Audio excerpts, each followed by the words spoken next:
there's a reason why so many parents of youth players feel the constant FOMO, the fear of missing out, or I have to keep up with the Joneses. And it's not because you're a bad parent or you don't care. It's, from my experience, it's really because you have no idea what's actually about to happen. And when we don't understand what the next year or 2 or 4 or 6 years coming up is going to look like, we start to panic a little bit in the present. And here's where it begins for most families. And I'm talking about the 13, 14, 15-year-olds, kind of that 7th, 8th grader, specifically to where it's like you're playing in your city, same fields that you grew up on, same kids, same bubble, same comfort zone, right? And then all of a sudden it's like, oh, we got to start thinking about high school baseball. And we're going to start playing with bigger kids, faster arms, better athletes, kids who train year round. And we're going to start to see them on the field and see that gap between them and us. And maybe you are them, right? Maybe you are more developed and ahead of the game, if you will. Okay. But you start to see like, oh, that kid's lifting already. Oh, he's training here or he's training there. He's doing something every weekend. And that kid's on 3 teams. And if you don't feel like you're doing what they're doing, then you ask yourself, are we already behind? That's where the FOMO lives. And you start to enter the comparison trap. And this is so real. And I don't care what age you're at, whether it's youth, high school, college, professional, there's always the comparison piece of it. And my advice to that, just on the mental side of it, is like reprogram your mind to that every time you start to think about somebody else and compare yourself to somebody else, that you rewire your mindset to say, this is our journey. This is yours as a son, like your son's journey. And because when you start to compare, it leads to those panic decisions. More teams, more games, let's do more, let's do more, let's do more. And yes, don't get me wrong, like competing is extremely healthy. Like you got to learn how to compete your butt off. And maybe you're not the best shortstop on the team and you got to go out compete that guy. That will play dividends in the end. And being around better players, that matters equally. You got to be pushed. But the comparison without context is dangerous because you could be comparing a 13-year-old to a 15-year-old. And as you know, that could be big milestones of puberty involved, right? A late bloomer to an early bloomer, undersized versus already 6 feet tall, and a kid chasing development versus a kid chasing exposure, right? Those are not the same journeys. And what you have to think about is what's actually in front of you. And between the ages 13 and 18, like the biggest separator, it's not how many games you play or how far you traveled or how early you think you specialized or need to specialize.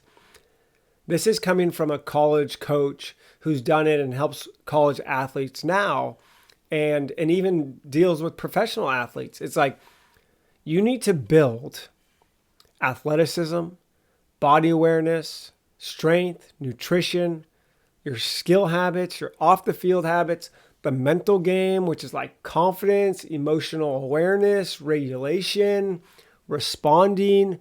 That's how we start to build the athlete, not just the baseball player. Because all the parents come to me, and you guys are here for a reason. It's like, my son, he's finally decided he's gonna focus on baseball and he wants to play college baseball. Okay, great. That doesn't mean we stop building the athlete. Right? Because if your child can move well, swing fast, and he starts to throw with intent, starts to become more aware of good habits with his arm care, and how to recover and have better mechanics, and then the mental side of handling failure, they will soon pass kids up who have played more games, because no college coach, when they're recruiting, or no professional scout will say, hey, little Johnny, when you were 13 to 15, how many games did you play and what travel team did you play on? That won't matter. I had a family, and sorry if this is you, but I had a family that said, they're like, oh, my kid's not playing high school anymore. He's just sticking to, team X, Y, and Z travel ball. And they went 42-6 this last year. And who cares? Nobody really cares about that piece of it. That is experience. That is the most important part of that story, is like you have the experience. And so when we think about your child's experience, we have to think about his journey. It cannot look like anybody's else. Yes, you want to kind of think about what the kid already in college or the high school player, what maybe he did, what path he took. But your skill set's different. Your development timeline is different than your neighbor's kid or the best player on that team over there or the kid who got the scholarship here. And what we have to think about is we have to stay proactive, right? You have to be able to do some research. You have to be able to think about what could happen, what's out there.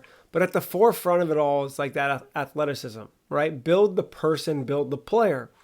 Your job, I shouldn't tell you your job as a parent, but if this is me, I'm staying patient with the development, right? I call it PTLG, play the long game. Stay curious, ask questions. Stay humble, right? Don't think you have to get caught up in the comparison trap, because the development, it's not linear. The growth is waves, right? At one point, he's going to think and understand he might be the best player on the team, but then he goes up a level to high school and he's going to get his butt kicked. And that is fantastic. But you have to have the emotional awareness to recognize that will happen, and that's going to make him a better player. And again, I'm not you, you're not me, but if I'm the role model here and I'm the mentor, is your child is always watching you, how you handle the pressure, how your side conversations at home about the process and his journey. Like, for example, when I work with a player, I talk to the player, hey, this is our plan. This is what we're going to do. I then talk to the parent and say, this is our plan. This is what we're going to do. We can't have different voices. I take that back. You can have different voices. You should have different voices. You just don't need one voice in the corner. Experiment with other people and learn. But if everybody's telling you something different, then your kid will not stick to the one most important fact, that this is his journey. He needs to become his own best coach, and he needs to continue to learn. If I'm stressing patience, confidence, process, perspective, emotional awareness, responding to failure, and mom and dad are saying, why didn't you get 4 hits? And I'm talking about quality at bats, it's not going to go very well. And so you have to become a leader within the house. And a lot of times, you know this, a 13 to 15-year-old, 18-year-old, they don't want to listen to you. And unfortunately, that's how it is. At some point, what you've been telling them is just going in one ear and out the other. That's why maybe they listen to somebody who's done it before, right? That's the power of the internet here, is like, find a clip, find something, share them this, and say, hey, this guy's done it before, whoever it may be, listen to what he's saying. And you don't have to say, I've been telling you that for 2 years, because guess what? Then he's not going to listen to you for another year. And that's just the reality of what I'm seeing. And so the closing message here to the youth parents, or the 13 to 12, 13, 14, 15, 7th, 8th graders, like, enjoy your journey. FOMO, don't let it happen. Understand your own roadmap. Like, don't rush it. It's not going to happen tomorrow, because if you do really want to play college baseball or professional baseball, the decisions that you start to make now, not travel ball team, not which tournament to attend, not just those, more so about building the player up mentally, physically, athletically, that will then show up after you compound those for a couple years when you're 15, 16, 17, and that's when you start to get recruited.